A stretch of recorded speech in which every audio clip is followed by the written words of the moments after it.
Don't get tangled in much doing. Instead, get purposeful in doing much.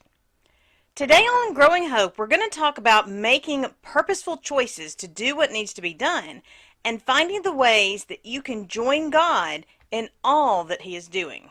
It's time for Growing Hope, a show determined to grow up hearts open to pursue the extraordinary. Because you are extraordinary! And now, live from a little cabin in the woods, nestled along Big Spring Creek, it's your host, Kathryn Lang. Hello and welcome to Growing Hope, where we are investing a few minutes each day just to create a path for walking out our place and purpose. I am Kathryn Lang, Hope Smith and Dream Igniter. I believe that you were designed on purpose and for a purpose. I'm here to encourage you to do what you need to do, what is uniquely your design, so that you can make your place and purpose so you can fulfill all that you're called to be. But it's up to you. You're the only one that can bring your big dreams to life. I can encourage you to take the better actions. I can encourage you to move in the right direction. I can encourage you to keep going. It fuels my own pursuit of big dreams to be an encouragement for you in the pursuit of your big dreams. But still, it's going to come back to you. It is up to you to fulfill all that you're designed to be. It's important to do what you need to do and to keep your focus on your big dreams so that you don't get tangled up in the much doing. Much distractions, much hole digging, much just off the mark kind of swinging. I was sharing with a friend about all the things I had done the day before and how I was still tired from all that I had done, and he was smiling. One of those smiles, right? I knew what that smile meant, but I still asked, and when he answered me, he was smiling even more, and he offered a question of his own. How much of what you did actually moved you closer to where you want to be? His question forced me to look at what I had been doing and to be honest about the stuff. Even before he had asked, I already knew. Deep down, I knew you always know.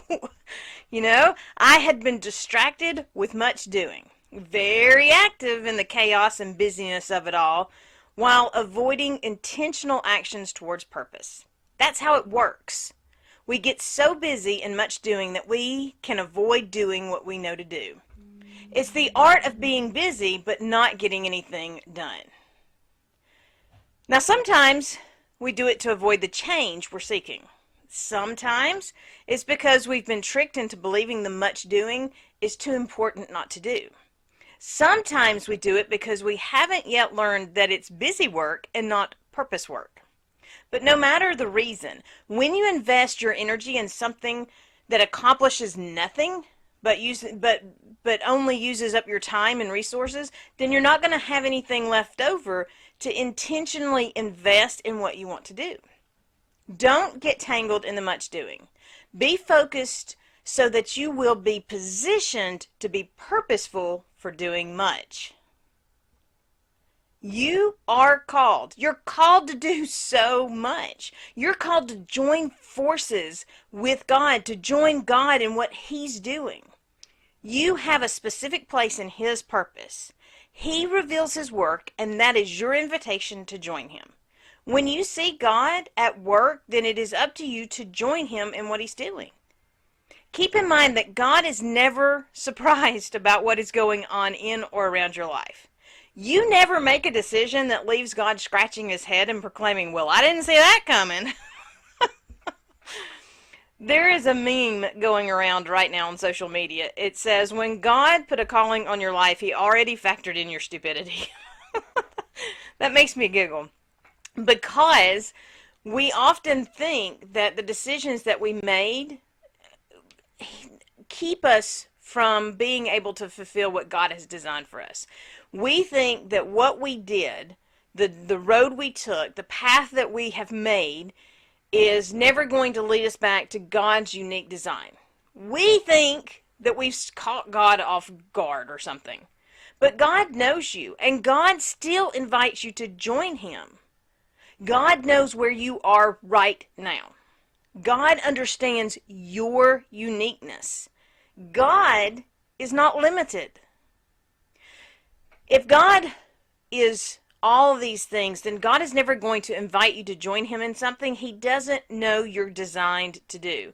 Because God designed you, and because God can see it all. You are created to be a part of God's work. And when you choose to be obedient to that creating, and to the Creator, then you will live your full possibilities. So first, be watching. Remember, you're going to find what you're looking for.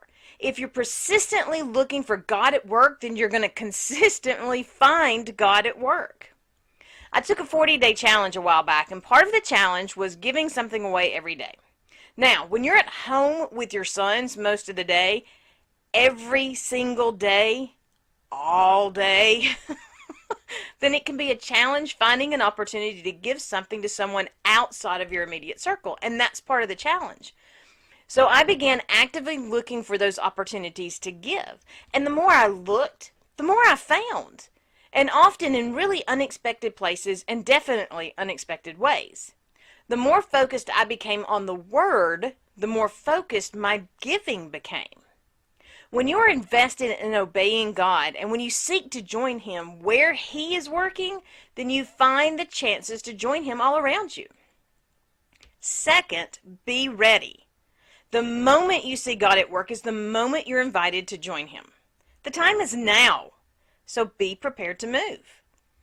I had been praying about a situation in my life. I was investing in the Word, studying the Word, and I was letting the Word guide me to understand the situation in my life and for my life and help me understand the choices I needed for moving forward. A few days later, I was talking with one of the leaders in the church, and she offered me an opportunity. My standard response had always been, let me pray about it. The words were on the tip of my tongue when it dawned on me that I had been praying about it. It was the exact thing I had been praying about. Here was God showing me at work. Here was an opportunity that fit exactly what I had been praying about. And I was hesitating. Well, almost hesitated. When I realized what was going on, that's when I said yes. No hesitation after that. You have to be ready to join God at work when he reveals his work to you, and he's going to reveal it when you're looking for it. The third thing is to be discerning. You're going to see a lot of opportunities, but you have to be certain that they are your opportunities. They are not just good, they're God. They're the best choices for your place and purpose. We live in a world of 24/7 noise and chaos, but also a world of continuous opportunity overload. I mentioned before about the opportunity I had at church. The reason I was in the habit of saying I'll pray about it was because a while back I had been presented with an opportunity. It looked good. It looked like it was right up my alley. Everybody around me told me it was what I was supposed to be doing. So I made the choice to say yes. Whoo-wee. I got it caught in something that seemed good, but it ate up my time and energy for all the other things that I knew specifically I was supposed to be doing, that really stirred my heart and ignited my heart seed. But I couldn't walk away until after my commitment was completed. That's why I started telling people I wanted to pray about the opportunity. I wanted to make sure I was in alignment. But when you're already invested in your alignment, when you know your uniqueness, when you're focused on your obedience in God and obedience through God, then you're prepared. It's important to be discerning about the choices you make. The fourth thing is to be realistic. God can do anything, but God does not do everything. You're not going to receive everything you want or desire. The journey is about aligning your heart with his will. In his will, all things are possible. But the only way to stay in his will is by investing in his word consistently and persistently for your journey. Our emotions and our feelings are going to overwhelm the better choices if we aren't grounded in the word. When I was little, my mother would give us the Sears catalog, and she'd let us go through and pick out what we wanted for Christmas. And I'd spend hours flipping through the pages, circling what I wanted, marking the pages with tape or with, folding them down, whatever it took. I wanted Mom to know what I wanted. I never got everything I asked for, but I kept asking year after year. As I got older, I began to shift my focus from what I wanted to what I needed, and even began to take into consideration the giver more than the gift. We have to be in this place in our personal journey where we're more focused on the giver, God, than the gift that we're getting from Him. We want to be able to shift from what we want to what we need for walking out our place in His purpose. Finally, be protected and protective. Put on the whole armor of God so that you can walk through this life protected. But also be protected of your place and purpose by consistently investing in knowing your uniquenesses and entrusting that knowledge to people that are as protective about your heart as you are. Know how that you fit into God's design. My son worked out a plan for his next step, something that he really wanted to do for his life, and he could see this being something that he needed to do. He prayed about it, and he took a few steps, a little bit at a time, to begin to make that plan a reality. And then he told someone, and that someone didn't have his faith, didn't have his focus, and definitely didn't have his best interests at heart. That someone said things that could have crushed my son. And they almost crushed my son.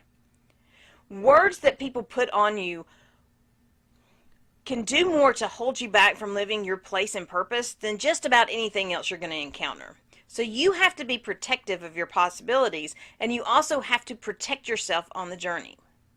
We each have a place in God's purpose, and when we see God at work, then it is our invitation from Him to join Him in what He's doing.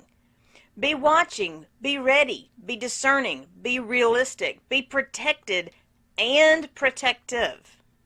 You are called to join, but you have to make the choice to join God at work. Learn the how of your place and purpose when you understand your unique elements, and then you follow the directions of your map. You can't get to where you want to go if you don't know where you're going. And you can't know where you're going without a map. But even with a map, if you don't follow the directions provided, the map will not do much to get you where you want to go. It might get you moving, but it won't actually get you anywhere. The first time I drove out of town, I didn't have a map.